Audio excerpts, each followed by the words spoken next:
Alors, une deuxième partie consacrée à la Commune, un contre-gouvernement spontané. La Commune de Paris est le nom donné au gouvernement insurrectionnel parisien qui contrôle la capitale du 18 mars au 27 mai 1871. Souhaitant établir une république sociale, la Commune, entre autres mesures, adopte le drapeau rouge, rétablit le calendrier révolutionnaire et encourage la formation de coopératives ouvrières. Nous allons voir tout d'abord la mise en place de la Commune.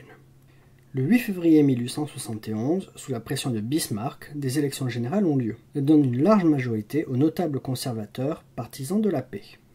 On parle d'une chambre introuvable, constituée de républicains divisés entre les 112 modérés de la gauche républicaine de Jules Ferry et Jules Grévy, 38 radicaux de l'Union républicaine de Georges Clemenceau et Léon Gambetta, et d'une droite traditionnelle soutenue par les campagnes qui aspirent à l'ordre et au calme, avec 150 légitimistes modérés, partisans du comte de Chambord, et 215 orléanistes, partisans du comte de Paris, une cinquantaine d'héritiers des ultras et une centaine de centristes. Le 17 février suivant, Thiers est nommé chef du pouvoir exécutif, la nature du régime étant alors laissée en suspens selon le pacte de Bordeaux. Lors de l'acceptation des conditions de paix entre la France et l'Allemagne par l'Assemblée nationale le 1er mars 1871, les Parisiens se sont trahis. De plus, après l'armistice du 18 janvier 1871, signé par le gouvernement provisoire, alors que Paris est assiégé depuis septembre 1870, Thiers décide de retirer les canons de Belleville et de Montmartre, financés par la population, et d'occuper militairement Paris. S'ajoutent enfin quelques mesures impopulaires chez les ouvriers et les employés, avec l'abaissement de la solde des gardes nationaux et la fin du moratoire sur les loyers. Le 18 mars, une partie des Parisiens se soulève. Alors comment ça se passe aussi ailleurs? Dès le 4 septembre 1870 s'installe à Lyon une commune dotée d'un conseil élu. Cette commune lyonnaise donne à la ville une grande autonomie. Une administration républicaine mais non révolutionnaire se met ainsi en place à Lyon dès la chute du Second Empire. Le même mois, une Ligue du Midi pour la défense nationale de la République est créée par Marseille, Lyon, Grenoble et Montpellier. Ainsi, sur le terrain de l'autonomie communale, la province devance Paris. Si cette Ligue du Midi défend l'autonomie communale, elle est loin d'être révolutionnaire, à l'instar de la Commune de Paris. Pour autant, l'extrême gauche se soulève aussi, entre autres à Lyon, à Marseille, à Saint-Étienne ou encore à Toulouse, mais les municipalités républicaines modérées reprennent vite les choses en main, à la différence de Paris qui se retrouve isolé dans son combat contre le gouvernement de Thiers. Alors, revenons à Paris. Le 15 mars 1871 est élu le comité central de la garde nationale à Paris. Le 28 mars 1871 est proclamée la Commune. Le mouvement communal parisien s'élève contre la majorité monarchiste élue le 8 février car considérée comme foncièrement anti-républicaine. À cela s'ajoute l'opposition au chef du pouvoir exécutif, l'orléaniste Adolphe Thiers, partisan de la paix, même s'il tente de négocier les conditions de celle-ci. L'insurrection improvisée trouve donc sa source dans la croyance parisienne en un coup d'État monarchique. L'Assemblée nationale de Bordeaux se méfie de son côté du dangereux et insurrectionnel Paris. Elle décide de siéger désormais à Versailles. Face à l'échec du désarmement et à l'insurrection de Paris, le gouvernement se réfugie aussi à Versailles le 18 mars 1871. La cassure est sanctionnée entre le gouvernement et l'Assemblée nationale, et de l'autre côté, le Paris révolutionnaire qui semble toujours vouloir dicter à la France ses devoirs. Lorsque Thiers envoie ses troupes récupérer à Montmartre les canons de la garde nationale parisienne, les Parisiens se révoltent spontanément le 18 mars 1871.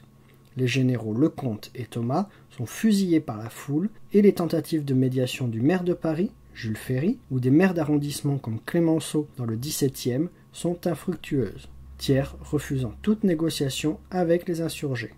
Le comité central de la garde nationale organise l'élection d'un conseil général de la Commune de Paris le 26 mars 1871. Ce conseil, élu par 290 000 Parisiens sur 485 000 inscrits, comporte 90 membres, dont 23 modérés, comme Jules Ferry, qui démissionne très vite. Alors nous allons voir dans une deuxième sous-partie la naissance et la défaite d'une république sociale.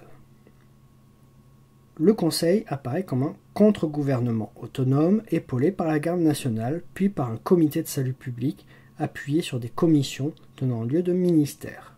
L'autorité du comité de salut public ne cesse de croître. Le conseil est dominé par l'extrême gauche, les jacobins centralisateurs majoritaires comme Delécluze, les blanquistes comme Ferré ou Eudes, les marxistes internationalistes comme Varlin ou Vaillant, les indépendants comme Jules Vallès et les anarchistes, disciples de Proudhon. Même si les ouvriers et les artisans sont majoritaires, plus d'une trentaine, au Conseil général de la commune, une quinzaine d'employés sont présents à leur côté. Le Conseil ne peut être ainsi considéré comme le gouvernement exclusif de la classe ouvrière. Le communard est avant tout un travailleur, de l'artisan traditionnel et du salarié au patron. Il n'épouse pas au sens strict la lutte des classes marxistes. L'ennemi de ce travailleur n'est pas tant le patron industriel que le gros, c'est-à-dire le propriétaire qui n'a cessé d'augmenter les loyers. Surmontant ces divisions, la commune esquisse un projet de république fédérative, démocratique et sociale, présenté par Jules Vallès d'inspiration proudhonienne. C'est le manifeste aux Français du 19 avril 1871, avec l'idée de faire de Paris une république indépendante, mêlant fédéralisme et tradition républicaine unitaire. La commune se caractérise par son projet social et politique.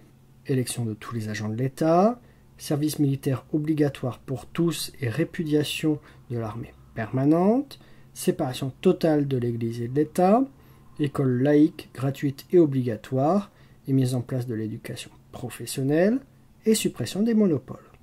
S'ajoute à cela la suppression du travail de nuit des boulangers, un moratoire des échéances commerciales, une réforme du mont-de-piété, la restitution des entreprises abandonnées aux vrais travailleurs et l'accent mis sur le rôle des chambres syndicales dans l'organisation du travail. Mais la commune de Paris est isolée et incomprise par le reste de la France. Adolphe Thiers diffuse une propagande hostile présentant les communeux comme des bandits et des assassins.